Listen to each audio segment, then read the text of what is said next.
Hello guys, and thanks for joining me today on Terrain Tutorials. Today's build is a big one. Need I say more?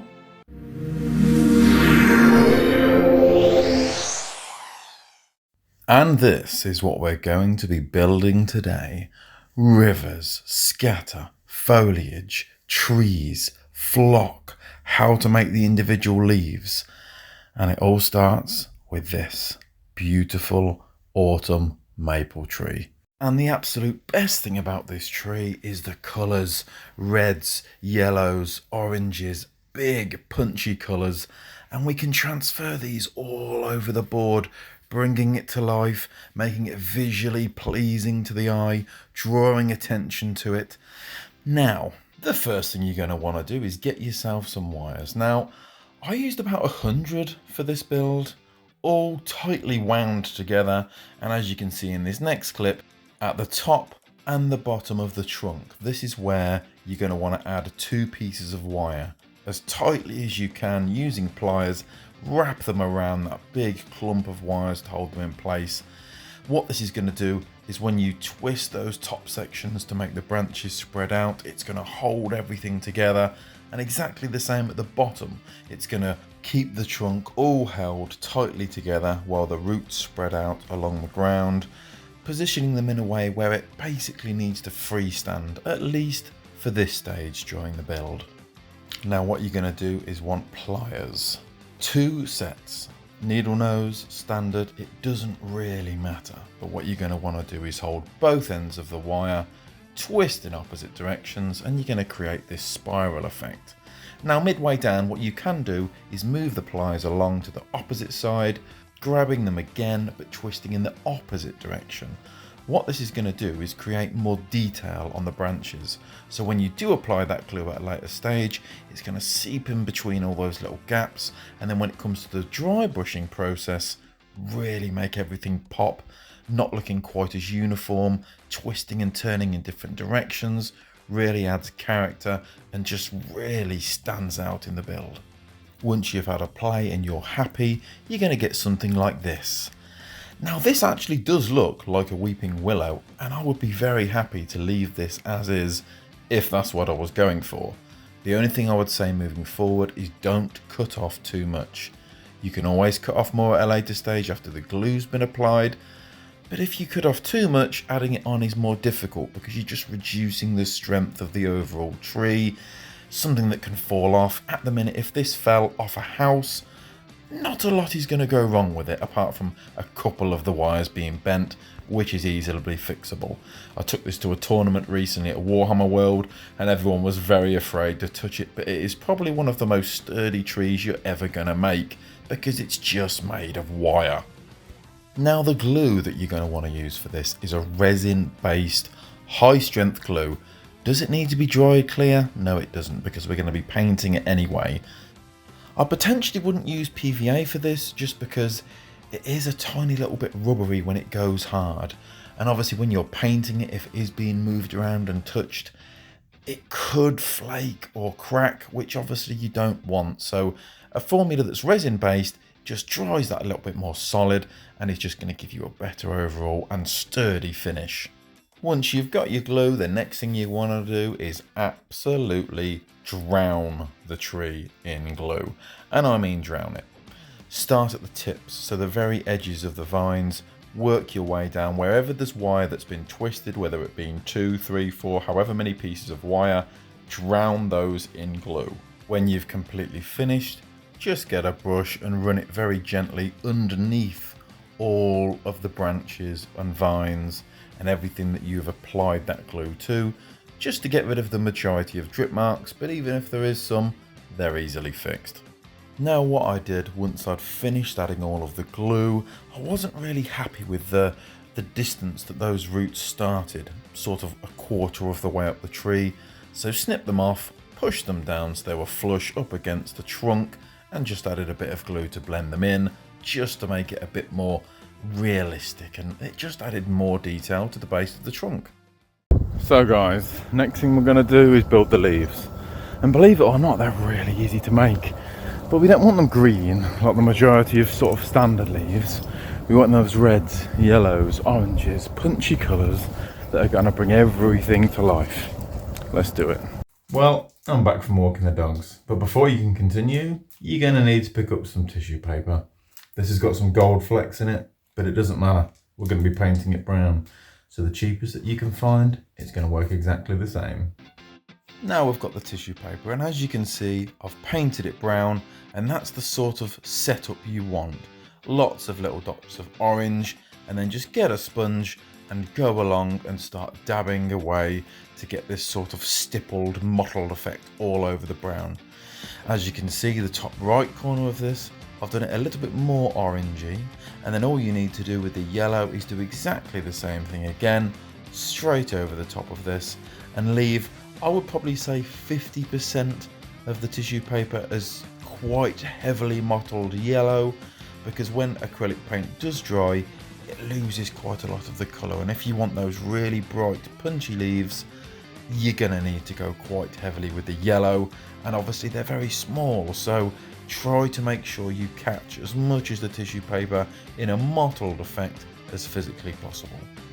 Once you've done that and let it thoroughly dry, get yourself one of these hole punches. Now this was from Amazon, it was about £10, but it's gonna last forever. It's very strongly made, solid metal, quite stiff at first to get it working, but it has such good results, as you can see, and you can use this infinitely.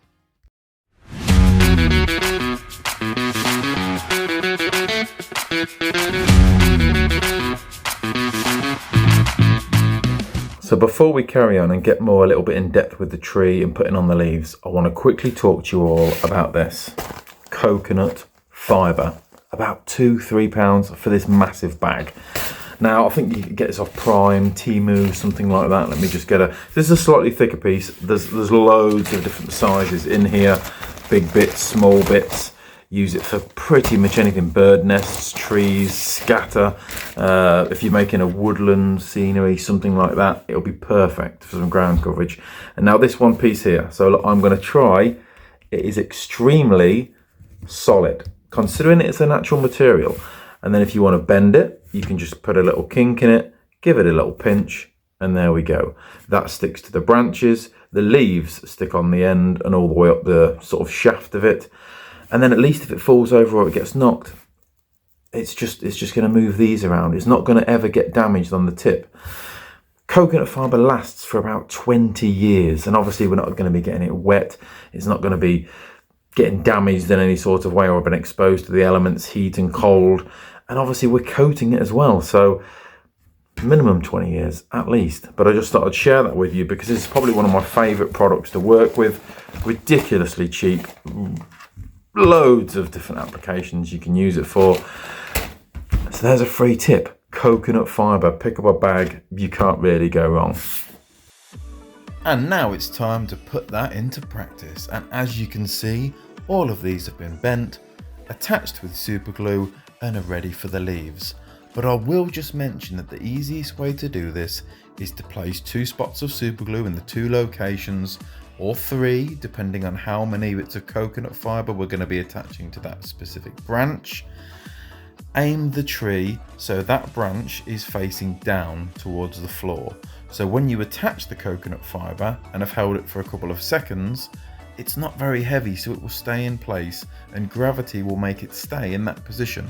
But if you have the tree upright when you try to glue it, what's going to happen is that little V shape of coconut fibre is going to sort of sag and flop down either side of the wire.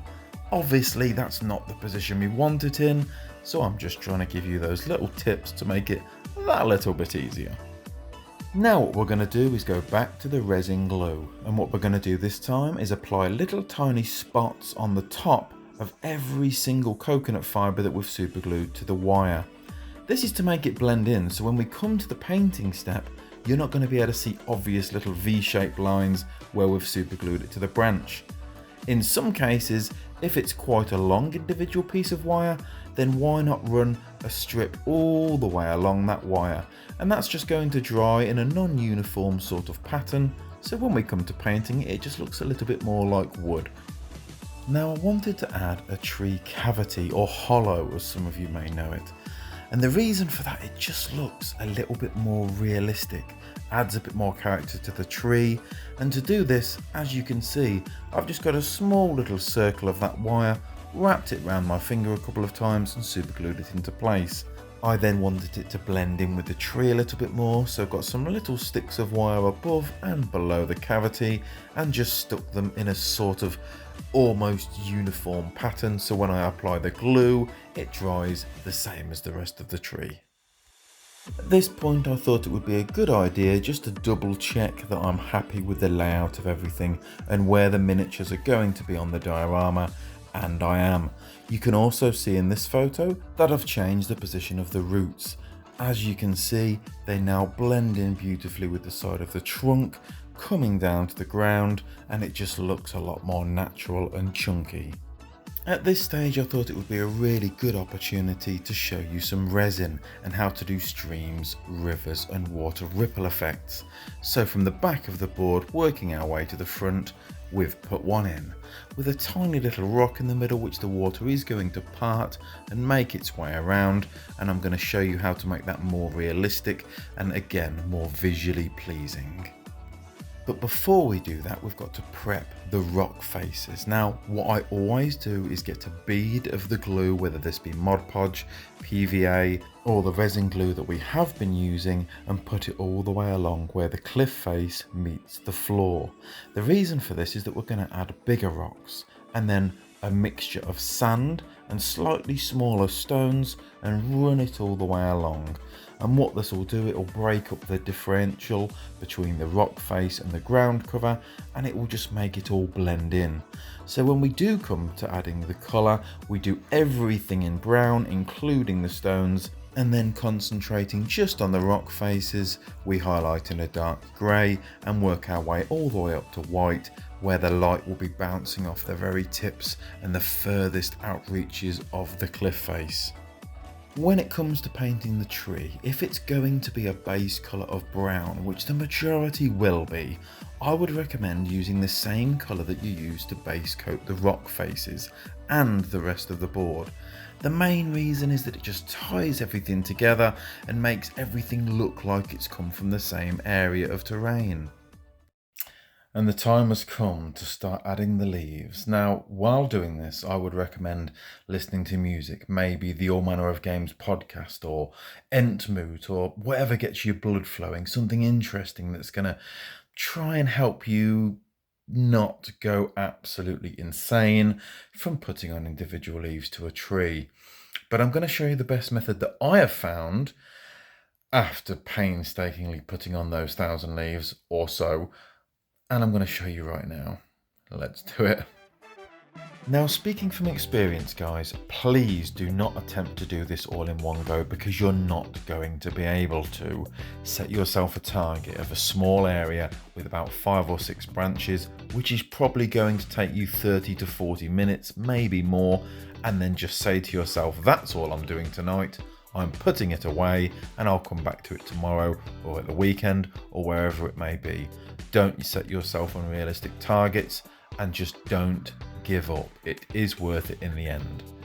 Now, moving on to placing the leaves. The best method I've found is to add about 5 or 6 spots of super glue, one on the tips pretty much of every bit of coconut fibre, and then either 1 or 2 leading up to the main branch, and then maybe a couple on the actual branch as well. Then you're going to get yourself a pair of tweezers and stab the leaf. You're not going to try and grab it with the tweezers and hold it in place, because it is just almost impossible. After a couple of seconds, that glue will go a tiny little bit tacky, so when you place the leaf onto it, it will release from the very small amount of sort of stick that the acrylic paint's got to the very tip of the tweezers, and will just adhere to the super glue exactly as you've just seen. And while we're on the topic of leaves, I thought I would show you this very quick tutorial of how to make some amazing looking ivy. Simply get yourself a bit of coconut fibre, dip it in the glue, dip it into a big pile of leaves, And there you go, some amazing looking ivy. Wait for it to dry and you can position it in any way, shape or form you want, exactly like this. Now I want to talk to you about the river. So what we've got is from the back of the board working our way to the front, a nice stream coming through. Now it's not whitewater rapid stream, but it is quite fast flowing. So there's going to be a lot of movement, which means you're not going to be able to see the bottom of the riverbed very clearly. So to help with the sort of visualization of the river moving, I bought a big bag of these. Again, ridiculously cheap from eBay or something like that. I can't even remember, it was that long ago. However, in there was these. So what I basically did is cut off these little stems at a slight angle, which I'm about to show you now, and just position them along the bottom of the river, just like this. Now, as you can see, I've positioned these in a way that they're following the river. If you can imagine there was some sort of pondweed or some sort of reeds in the river that were underneath the water, they would be being affected by it. So as the water hits the rock and moves to the left and right to go around it, the reeds would do the same. At this stage I thought it would be a good idea to add some roots around where the tree trunk meets the floor. Now this is to add the realism that if it was a particularly hard soil, that some of those roots, especially the smaller ones, may have broke ground cover and sort of spread out along the surface of the soil, just to add another layer of realism and effect. Now we're going to be applying the static grass, but what I've done to save you all a little bit of time is I'm going to show you all the hints, tips, tricks and sort of procedures that I use to get the desired effects on a small piece of board. The reason for this is it's just going to save you some time watching me do the entire board. All I'll say though, when you come to doing your dioramas, is make sure you prepare the area correctly before you begin. Whether this is masking tape, kitchen roll, we're going to put these in the areas where you don't want grass to be. Case in point, we don't want grass in the river. I don't want grass on that lovely mountainside. Even though we're going to add things to them later, at this stage we tape up, get rid of and seal everything that we're not going to want static grass being on, and then we can do all of our steps, all the different processes, and at the very end we get the nice grand reveal when we remove all those bits of masking tape and it's ready to go. So another good tip would be, if you're using bases for the diorama miniatures, try to use ones with a flat edge rather than the angled ones. The reason for this is it will reduce that gap between that lovely board that you've spent hours making and the miniatures base, and it just makes the whole thing blend together a bit more rather than having a big chunky gap where you've got an angled base moving away from that sort of perfectly displayed edge. But apart from that, we're pretty much ready to go. Enjoy. If you're serious about doing static grass and it looking really good, I would recommend getting a static grass applicator, although you don't have to spend a fortune. On the right hand side here we have the 4 different colours I'm going to be using for the grass, and on the left hand side we have the different scatter, which is like a fine different powders. Now the spring green colour, which I'm going to show you briefly, is an amazing colour for accentuating the grass, adding brighter, more colourful areas, and it really does make the board pop. Even though I'm not including it in my board, I am going to also show you on this little section a way to create a sort of sparse looking grass area with different gravels and stones and colours peeking through. Maybe it's been a drought or it's a very dry board and there's not a lot of grass and you want to see that dark earth beneath it. There's a lot of different static grass applicators on the market and they all work differently. Some like to be really close to the board, some further away, and just to dispel all of the myths about when you're seeing people with crocodile clips attaching them to the board or having a steel tray and attaching it to that underneath the area you're going to be using the static grass on, you really don't need to. As long as that crocodile clip is close to the board when you're applying the static grass, everything's going to be fine. Now, a way that the static grass applicators work is that it creates an electric charge. So when those static grass particles leave the hopper, they're in an upright position, landing into the glue, giving that grass effect.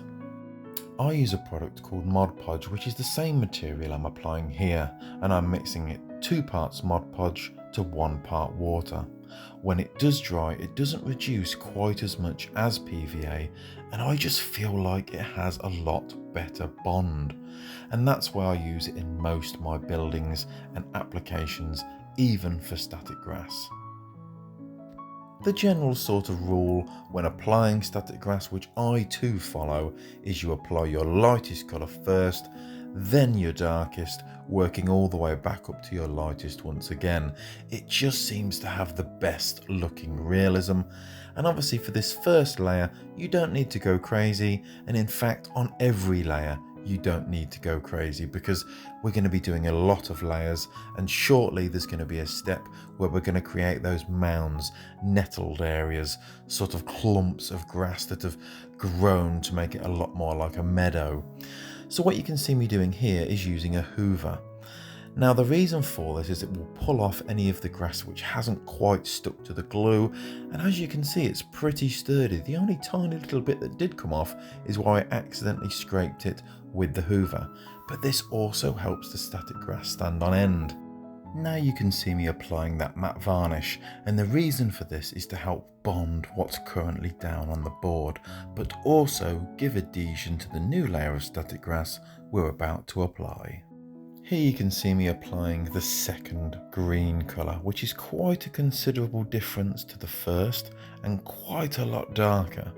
But very shortly we're just going to hoover over the area one more time, make sure it's all standing up on end once again, and then we're going to create the meadow effect, which is why I'm wearing a glove. And what you're going to see me doing shortly is basically messing up the grass, pulling it and moving it away from the base to create clumps of grass. And what we have to do when we get to this stage is then reapply the base layer of green, so the bright vibrant green, and basically start from scratch and work our way back up again. On the board that I've completed, I'm not about to do the next step, but what we're going to do is just show you how to make a very sparse, maybe dead grass sort of area. And what we need to do there is, just me personally, reapply the 2 parts glue and 1 part water to all of these sections. And then what we're going to do is get the stones, sand and rocks mixture and just sprinkle that into different places all over the board. Now when you see me apply the sand shortly with the various sizes of rocks, you're going to obviously notice that it's sand coloured, which isn't really what we want, it's just me showing you the technique. What you want to do before this step is get the sand and the sand alone, and then get a mix of 50-50 water with brown acrylic paint and just soak the sand in that overnight. In the morning, you want to sieve the sand, let it dry, and then put it in some sort of tin or container, give it a good shake, and it breaks up the sand back into its true form, but now the colour brown, which makes an amazing free scatter.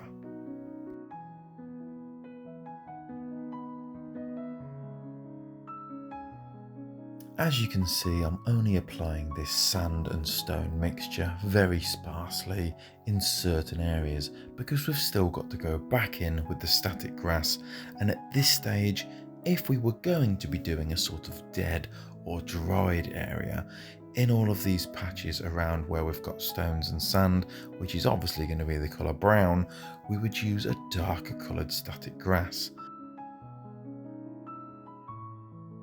So what I'm going to be doing now is doing 2 separate layers of scatter. First, a very plain green sort of flock that's going to just go on top of all those stony areas, followed by that lovely spring green, just to make it look like there's a little bit of moss or greenery growing in amongst the gravel and stones.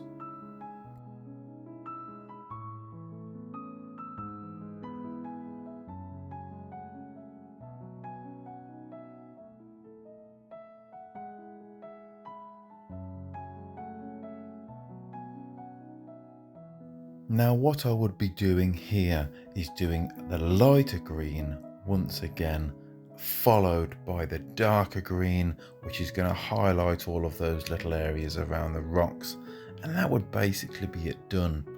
At that stage, don't apply any varnish, don't apply any more glue, leave it completely and thoroughly let it dry.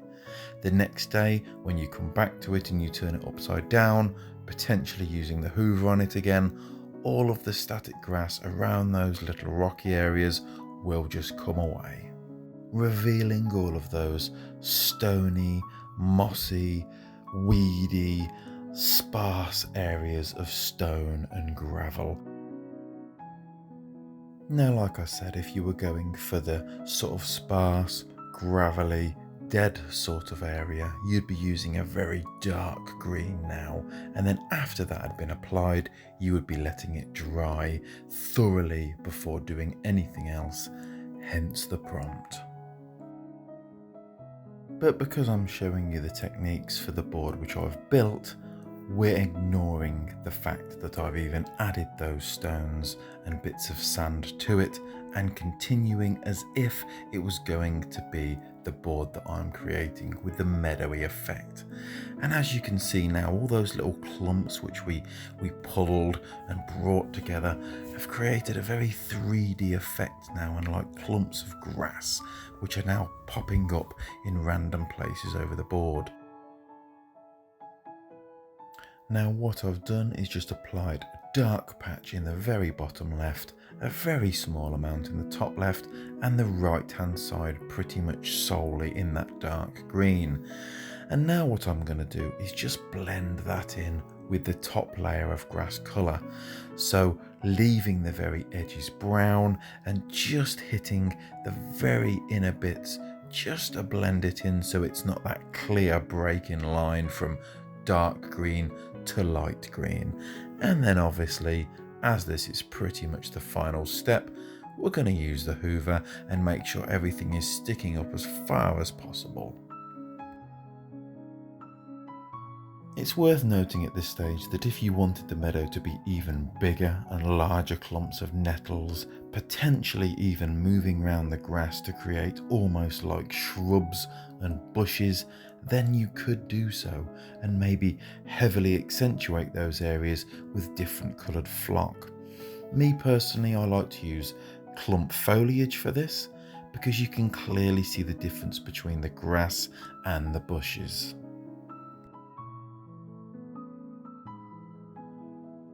What I'm doing now is just applying those light, beautiful, bright flocks which we've seen earlier, the ones with yellows, just to accentuate those little mounds of grass which we've built up. Maybe like some wildflowers growing through, a slightly nettled area, maybe there's some weeds, just anything to make the base just come alive.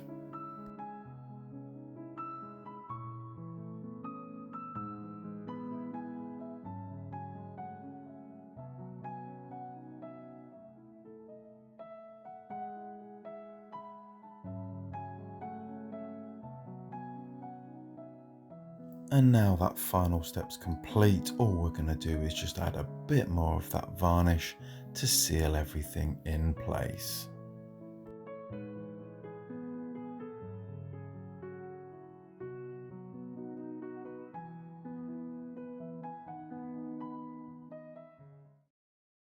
And there we have it. And as you can see, we've got lots of darker patches, lighter patches, all of that nice flock making certain areas pop, and the board just looks alive. Now I've added the leaves, which have obviously fallen from the tree, spread across the board and got in all the little nooks and crannies, just making everything pop. And obviously the bases of the miniatures match the board. But now I want to talk to you very briefly about making your own flock.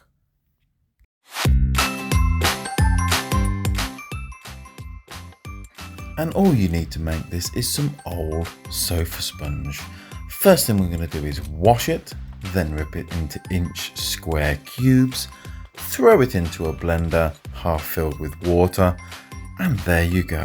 you have now just created your own flock relatively easily, and if it was from an old sofa, absolutely free. If it's not a sunny day and you can't just leave it outside to dry, then throw it on a baking tray in the oven for about 20 minutes on 200 degrees and it will dry it out ready to apply colour. All you need to do for this is get 50% PVA, 50% acrylic paint for whichever colour you want, mix it together, give it a good squeeze, and hey presto, we have coloured flock. Now I want to add wildflowers to the base for a bit more colour, so all you need to do to make this milky consistency mixture is a 50-50 mix of Mod Podge and water. Give it a good stir, pick up whatever it is that you want to use it for, dip it in, give it a good shake, stick it into place, and it will dry absolutely solid. And here you can see where everything's come together. The height differences, the foliage, the flowers, the reeds, everything just elevates the board to the next level and really does make it sing. Now we're going to be playing with resin, and now I'm going to show you a very easy trick to measure out the resin to make sure you've got enough so you've not got to worry. But if you do mix too much or want to do something a little bit challenging and maybe set yourself up for another diorama, why not make this? A nice sheet of ice. Look at the detail. And that's just straight resin. There's no highlighting, no nothing done on this yet. Do you remember the scene in The Hobbit where Azog stabs Thorin in the foot? He falls backwards and bursts and emerges from the ice. That's what's coming. A nice big hole in the middle of it. Shards of ice going everywhere. Azog emerging, about to crush the weak little dwarf. It's going to be fun. But first, let's get this one finished. Let's do it. This is the resin I went with, which is probably one of the cheaper ones on the market. But all I would say is always follow the instructions. I like this one because it's a straight up 50-50 of each. Very straightforward and relatively cheap.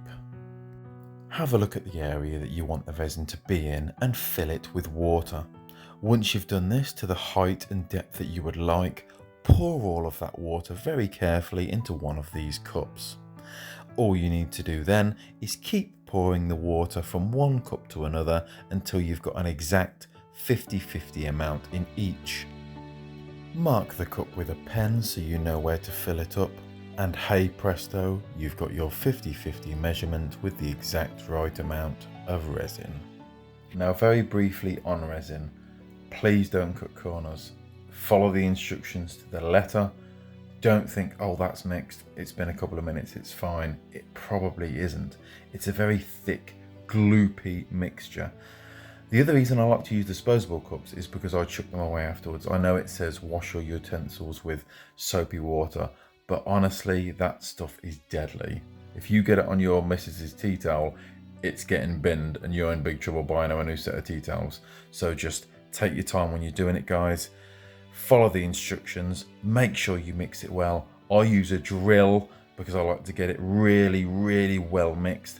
And if you want to use a little bit of food colouring, maybe blue or green, depending on what sort of water you're going for, this is quite a fresh stream. So I've not used any colours whatsoever.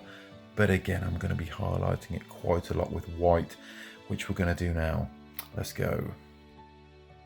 We've now skipped ahead 24 hours and the river is dry, it's solid, it's beautiful.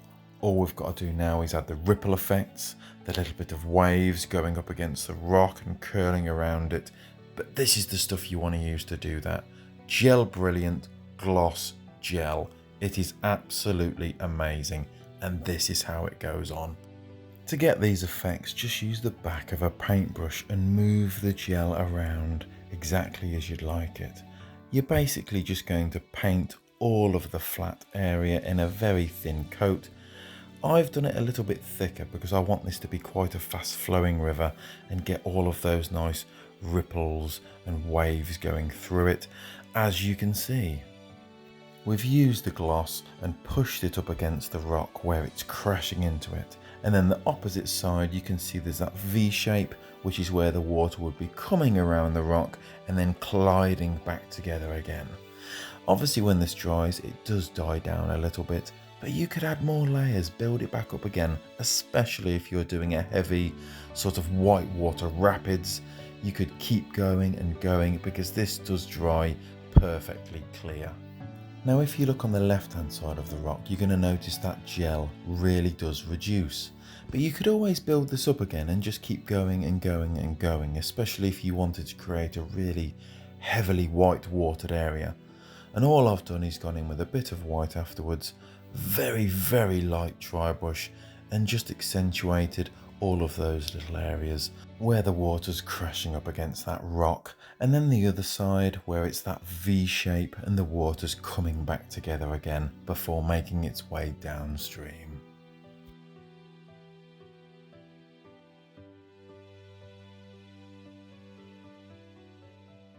And there we go guys, the video is now complete.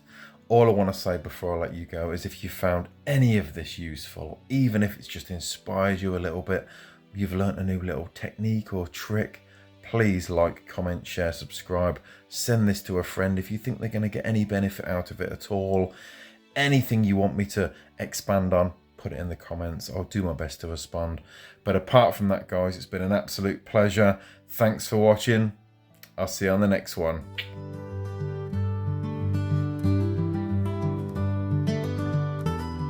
I just thought I'd let everyone know that I haven't set up and won't be setting up any sort of Patreon or monthly subscription service.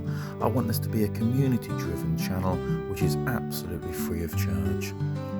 That being said, in the description to the channel I have set up a Buy Me a Coffee page, and if you want to show your appreciation for anything you've seen in this channel or anything has inspired you and helped you to just push that little bit more, then it would be gratefully appreciated. Thank you.